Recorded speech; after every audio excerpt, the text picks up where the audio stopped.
नमस्कार, मैं ऋषभ शर्मा और आप देख रहे हैं आचरण न्यूज। आइए जानते हैं आज की कुछ बड़ी खबरें। ग्वालियर के कांस्टेबल गणतंत्र दिवस की परेड में दिखाएंगे अपना हुनर। ग्वालियर में रेलवे यात्रियों को मिलेगा एक बड़ा तोहफा। लव कुश गार्डन में हुई चोरी का हुआ खुलासा। स्वास्थ्य परीक्षण शिविर में 1000 से ज्यादा मरीजों ने लिया अब लाभ। अल्लाहपुर पहाड़ी पर 3000 पौधों का किया गया रोपण। आइए जानते हैं अब इन सभी खबरों को विस्तार से।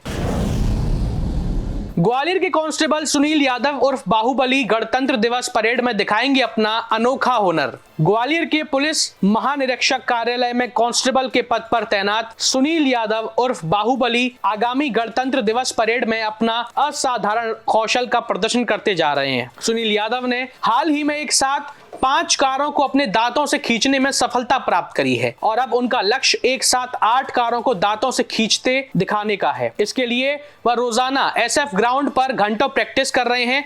सुनील यादव ने बताया कि उन्होंने इस हुनर को पंजाब के एक स्टेटमैन स्टीलमैन को यूट्यूब पर देखकर अपनाया है। उनके अनुसार शाकाहारी भोजन, दूध और सूखे मेवों से वह खुद को चुस्त और दुरुस्त रखते हैं। वह गणतंत्र दिवस परेड में अपने कौशल का प्रदर्शन करने के लिए वरिष्ठ अधिकारियों से अनुमति प्राप्त कर चुके हैं। सुनील यादव का मानना है कि विपरीत परिस्थितियों में भी जब मन में कुछ अलग करने की उमंग हो, इच्छा हो, तो कोई भी मुश्किल, कोई भी कठिन रास्ता कुछ नहीं हमको रोक सकता है। फिलहाल वह पूरी तरह से गणतंत्र दिवस की परेड पर ध्यान केंद्रित करके लगातार प्रैक्टिस में जुटे हुए हैं। मेरे को ये प्रेरणा यूट्यूब से स्टील मैन करके एक पंजाब में वो ऐसे कर्तव्य करता था, उससे ये प्रेरणा मुझे मिली। उद्देश्य कुछ नहीं है, उद्देश्य बस ये है कि आगे चल के हर कोई जिम करना चाहता है, कोई किसी तरह का वर्कआउट करना चाहता है, हर की तरह करना। तो मैं सोचा कि मैं कुछ हटके करूं, तो मैं इस तरह के मैं चालू कर दिया। फिर लक्ष्य ये है कि मैं किसी में अपना ड्रीम वर्ल्ड जो होता है उसमें मैं अपना नाम लिखवाना चाहता हूँ बस।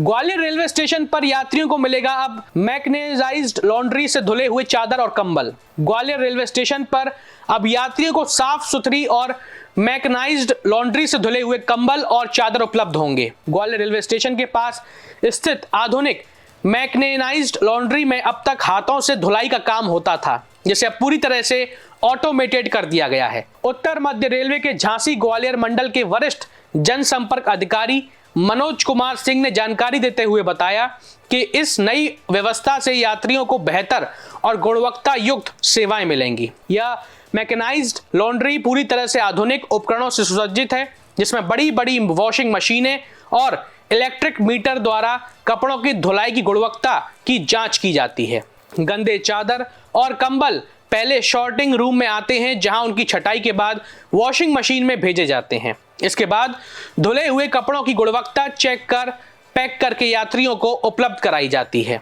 इसके अलावा अब बेडशीट और ब्लैंकेट्स की लाइफ भी बढ़ा दी गई है। पहले जहां बेडशीट को 2 साल में बदल दिया जाता था, अब उसे 12 महीने के बाद बदल दिया जाता है और ब्लैंकेट्स की लाइफ को 60 महीने से घटाकर 24 महीने कर दिया गया है। इस नई सुविधा से रेलवे का उद्देश्य है कि यात्रियों को गुणवत्ता युक्त सेवाएं मिल सकें, जिससे उनकी यात्रा सुखद और आरामदायक और आनंदमयी हो सके। देखिए, हमारी मैकेनाइज्ड लॉन्ड्री है। यहाँ पर जो ट्रेनों में जो लिनन सप्लाई होता है उसकी धुलाई होती है और धुलाई के बाद पैक करके वो यात्रियों के लिए उपलब्ध होता है। यहाँ पर ये मैकेनाइज्ड लॉन्ड्री है, तो यहाँ पर हम वॉशिंग मशीन्स लगी हुई हैं, जैसे आप देख सकते हैं। पहले हमारा इस सॉर्टिंग रूम में कपड़ों को लाया जाता है, फिर वॉशिंग मशीन से वॉश होता है, फिर उनको इस्त्री मतलब ये प्रेस किया जाता है, जिसमें वो उनकी फिनिशिंग टच आती है। और उसके बाद इनको इतना साफ सफाई हो जाने के बाद एक इलेक्ट्रॉनिक मीटर लगा हुआ है, जिससे उसकी सफाई की क्या क्वालिटी रही उसको चेक करने के बाद पैक करके यात्रियों के लिए उपलब्ध कराया जाता है। देखिए, उससे पहले के मुकाबले समय में कमी आई है और इसके साथ ही साथ समय में कमी आने के साथ जो क्वालिटी है वो भी पहले से ज़्यादा इम्प्रूव हुई है। साथ ही साथ मैं ये भी बताना चाहूँगा कि रेलवे में जो पहले बेड सीट्स थी तो उनकी कोरल लाइफ होती है किसी भी चीज़ की, तो वो हम 2 साल में चेंज हुआ करती थी, अब उसको 12 महीने हो गए हैं। जो ब्लैंकेट था उसको 60 महीने की जगह पे 24 महीने में नया उपलब्ध कराया जाता है। लव कुश मैरिज गार्डन में चोरी का पुलिस ने किया खुलासा, आरोपी गिरफ्तार। ग्वालियर शहर के जनकगंज थाना क्षेत्र के लव कुश मैरिज गार्डन में गुरुवार रात हुई चोरी का पुलिस ने खुलासा कर दिया है। चोरी की घटना सीसीटीवी कैमरे में कैद हो गई, जिसकी मदद से पुलिस ने आरोपी तक पहुंचने में सफलता प्राप्त करी है। हरकोटा सीर इलाके के निवासी विजय कुशवाहा, जो शादी समारोह में फोटोग्राफी का काम करते हैं, और उनका सहयोगी जय बाथम बीते गुरुवार रात लवकुश गार्डन में वीडियोग्राफी के लिए पहुंचे थे, जहां राम सेवक शर्मा के पुत्र कौशल शर्मा का लग्न और फलदान कार्यक्रम चल रहा था। विजय ने स्टेज के पास टेबल के नीचे 2 बैग रखे देखे थे, जिनमें एक निकॉन कैमरा, सोनी के lens, simplex LED battery, charger और अन्य सामान था, जिसकी कीमत लगभग 85,000 रुपए थी। चोरी के बाद सीसीटीवी फुटेज में एक युवक दोनों बैग उठाकर ले जाता हुआ नजर आ रहा है। पुलिस ने वीडियो के आधार पर आरोपी युवक की पहचान की और उसे गिरफ्तार कर लिया।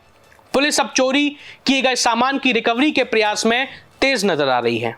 जनकगंज में जो है लवकुश मैरिज गार्डन में एक फोटोग्राफर है विजय कुशवाहा, उनके द्वारा रिपोर्ट दर्ज कराई गई है कि शादी समारोह के दौरान उन्होंने अपना जो बैग रख दिया था, उसमें कैमरा वगैरह उनके सभी सामान था, वो बैग चोरी चला गया। उनकी रिपोर्ट पर से जो है चोरी का अपराध पंजीबद्ध किया गया। 75,000 रुपये का सामान था। जनकगंज पुलिस ने तत्परता से विवेचना करते हुए सीसीटीवी फुटेज के आधार पर आरोपी को गिरफ्तार भी कर लिया है और आरोपी से पूछताछ कर मसरूका बरामद किया गया। स्वास्थ्य परीक्षण शिविर में 1000 से ज्यादा मरीजों ने लिया लाभ, ऊर्जा मंत्री ने सराहना करी। ग्वालियर में रविवार को जन सहयोग जन कल्याण बहुउद्देशीय समिति और सिम्स मल्टी स्पेशलिटी हॉस्पिटल के साथ तत्वाधान में विशाल स्वास्थ्य परीक्षण शिविर का आयोजन किया गया। इस शिविर में करीब 1000 से ज्यादा मरीजों ने मुफ्त स्वास्थ्य जांच कराई और चिकित्सकों से परामर्श लिया। कार्यक्रम के मुख्य अतिथि प्रदेश के ऊर्जा मंत्री प्रद्युम्न सिंह तोमर थे। उन्होंने जन सहयोग जन कल्याण बहुउद्देशीय समिति और सिम्स हॉस्पिटल के चिकित्सकों की सराहना करते हुए भविष्य के इस तरह के शिविरों को और अधिक संख्या में आयोजित करने का आग्रह भी किया। शिविर में मरीजों के ब्लड सैंपल, ईसीजी और अन्य जरूरी जांच निःशुल्क की गई। जिन मरीजों को ऑपरेशन की आवश्यकता थी, उन्हें सिम्स अस्पताल के डॉक्टरों की सहायता से मुफ्त में ऑपरेट किया जाएगा। इसके अलावा आयुष्मान कार्ड धारक मरीजों का इलाज भी निःशुल्क किया जाएगा। संस्था के अध्यक्ष उमेश सिंह कुशवाहा ने बताया कि यह शिविर खास तौर पर उपनगर हजीरा क्षेत्र में आयोजित किया गया, जहां गरीब और मजदूर वर्ग के लोग अधिक रहते हैं। इससे पहले भी संस्था ने वृक्षारोपण और प्याऊ लगाने जैसे पूर्ण कार्य किए हुए हैं, जिससे पुण्य मिल सके। ये शिविर जन सहयोग जन कल्याण बहुउद्देशीय समिति के तत्वाधान में और सिम्स हॉस्पिटल के सहयोग से, सिम्स हॉस्पिटल की सभी पूरी टीम जो 8 डॉक्टर थे, इसमें हड्डी जोड़ लोग विशेषज्ञ, हार्ट के, न्यूरोलॉजी, नेफ्रोलॉजी और विभिन्न विधाओं के डॉक्टर उपलब्ध थे। और उसके साथ ही हम लोगों का रजिस्ट्रेशन होने के बाद जो मरीज आ रहे थे उनका हम लोग शुगर जांच, बीपी जांच और ईसीजी वगैरह सभी हो रही थी।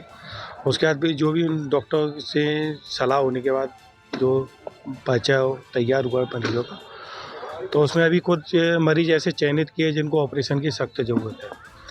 तो सिम्स हॉस्पिटल और हम लोग मिलकर उसका जो भी व्यक्ति है जो चयनित हुए उनका ऑपरेशन कराएंगे। अगर उन पर आयुष्मान कार्ड है तो फ्री सुविधा हो ही जाएगी, और यदि अति गरीब है तो उसके लिए हम लोग कोशिश करें संस्था द्वारा और सिम्स हॉस्पिटल दोनों मिलकर उसका इलाज फ्री करा सकें। और फिर भी किसी पे अगर स्थिति में है कि इलाज कराने की भी ज़रूरत, तो सिम्स हॉस्पिटल उसको 40 से 50% की छूट भी दे रही है। तो हम लोगों का जो ध्येय था, ये उपनगर ग्वालियर जो काफ़ी गरीब और जेसी मिल मजदूर एरिया है, जहाँ गरीब लोगों को मुफ्त इलाज मिला, अच्छा इलाज, मुख्य उद्देश्य था अच्छा इलाज मिला। उस अच्छे इलाज के लिए हम लोगों ने सिम्स टीम से सहयोग प्रदान किया। आज उसी टीम के द्वारा जो कैंप में आज गरीब लोगों को इलाज दिया गया, उसके लिए मैं सिम्स टीम का पूरा धन्यवाद करना चाहता हूँ। साथ में अपनी मीडिया की टीम का, जो अभी तक जो हम लोगों को आंकड़े अभी तक आए, जो हम 1 घंटे पहले लगभग 850-900 का था, वो हम लोगों का जो आंकड़ा था 1000-1200 का लगभग, वो आंकड़ा हम लोग छींचे हुए। मंत्री जी ने जो कार्यक्रम देखा और जन सहयोग जन कल्याण बहुउद्देशीय समिति को पूरी तरह से आश्वासन दिया है कि आगे ऐसे कार्य करती रही। जन समिति हमारी पूर्ण रूप से वो पीछे हमारे खड़े हैं, बड़े के रूप में उनका आशीर्वाद हमें। उन्होंने कहा जहाँ भी शासन प्रशासन जिस चीज़ की भी मदद पड़ेगी आपको, वो मदद मंत्री जी हमें वो उपलब्ध कराएंगे। अलापुर पहाड़ी पर 3000 पौधों का रोपण हुआ। सिटी फॉरेस्ट बनाने का दिशा में एक ये बड़ा कदम। ग्वालियर शहर में सिटी फॉरेस्ट बनाने के लिए जिला प्रशासन ने महत्वपूर्ण कदम उठाया है। बीते शनिवार को अलापुर पहाड़ी पर एक साथ 3000 पौधों का रोपण किया गया। इस अवसर पर सुप्रीम कोर्ट के जज जितेंद्र कुमार महेश्वरी, प्रदेश के मुख्य न्यायाधीश सुरेश कुमार कैत, न्यायमूर्ति आनंद पाठक और जिला प्रशासन के अन्य अधिकारी मौजूद थे। सभी ने पौधारोपण के महत्व पर जोर दिया और इसे प्राकृतिक जीवन के लिए बहुत जरूरी बताया। मुख्य न्यायाधीश सुरेश कुमार कैत ने इस मौके पर संदेश दिया कि हमें अपने बच्चों के जन्मदिन, विवाह वर्षगांठ और अन्य खास अवसरों पर एक पौधा जरूर लगाना चाहिए। सुप्रीम कोर्ट के जज जितेंद्र कुमार महेश्वरी ने इसे शहर के लिए सौभाग्य की बात बताते हुए कहा कि यह सिटी फॉरेस्ट शहर के लिए एक महत्वपूर्ण कदम है और उन्होंने सभी से इस पहल में शामिल होने की अपील करी है। इस सिटी फॉरेस्ट में जलकुंभी, राख, भूसा, गौमूत्र और शहरी कचरे का उपयोग किया जा रहा है। पहले चरण में 5 एकड़ क्षेत्र में और दूसरे चरण में 10 एकड़ में पौधारोपण किया जाएगा। इस तरह अलापुर पहाड़ी पर कुल 6000 पौधे लगाए जाएंगे। ये अपने बच्चे के बर्थडे पे, बच्चे की मैरिज एनिवर्सरी पे, अपने फादर मदर के बर्थडे, मैरिज एनिवर्सरी, सब पे जब भी कोई तीज त्यौहार ऐसा आए या दूसरे भी त्यौहार आए, एक एक पेड़ उनके नाम से लगाए। ये ग्वालियर के लिए सौभाग्य का विषय है कि ये हरी पर्वत जो सिटी फॉरेस्ट के नाम से डेवलप हो रहा है। मैं ग्वालियर के प्रत्येक जन का ये आह्वान करता हूँ कि वो जब भी समझें, जब उनको उचित वक्त हो और वो समझें कि हमको ग्वालियर के लिए कुछ करना है, तो उस दिन आकर के यहाँ एक पेड़ ज़रूर लगाएं। देखिए, सिटी फॉरेस्ट की एक योजना है मध्य प्रदेश शासन की और माननीय मुख्यमंत्री जी, चाहे वो बरसात का सीज़न हो या कोई भी सीज़न हो, हमेशा हम लोगों को मोटिवेट करते हैं कि शहर में, ग्रामीण क्षेत्र में, सब जगह पौधारोपण बृहद रूप से किया जाए। माननीय न्यायाधीश जो हमारे जस्टिस पाठक साहब हैं, उन्होंने शहर में एक और पहाड़ी में अपने आदेशों के माध्यम से उसे विगत कई वर्षों में काफ़ी ग्रीन एक स्वरूप आज देखते हैं, हम लोग देख लिया है। सिटी के बीच में बिल्कुल एक हरा पहाड़ है।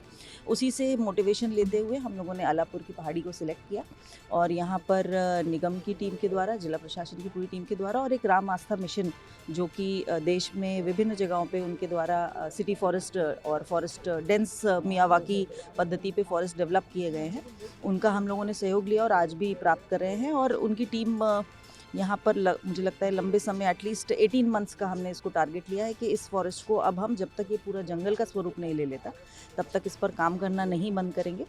आने वाले दिनों में हम सभी हमारे जो ग्वालियर के आमजन हैं, जनप्रतिनिधिगण हैं, उनके साथ में भी हम यहाँ पर प्लांटेशन का काम भी लेंगे और इसको पूरा स्वरूप में डेवलप करेंगे। आने वाले दिनों में यहाँ पर एक योगा स्थली भी हम एक डेवलप करने जा रहे हैं, जिससे कि शहर के बीच में एक अच्छा डेंस फॉरेस्टेशन का एरिया बनेगा और लोगों को आने में भी अच्छा लगेगा। साथ ही प्रकृति को संजोने का एक बहुत इंपॉर्टेंट मैसेज ये देता है। देश दुनिया की सभी खबरें देखने के लिए जुड़े रहिए आचरण न्यूज से। आचरण न्यूज, हर कदम आपके साथ।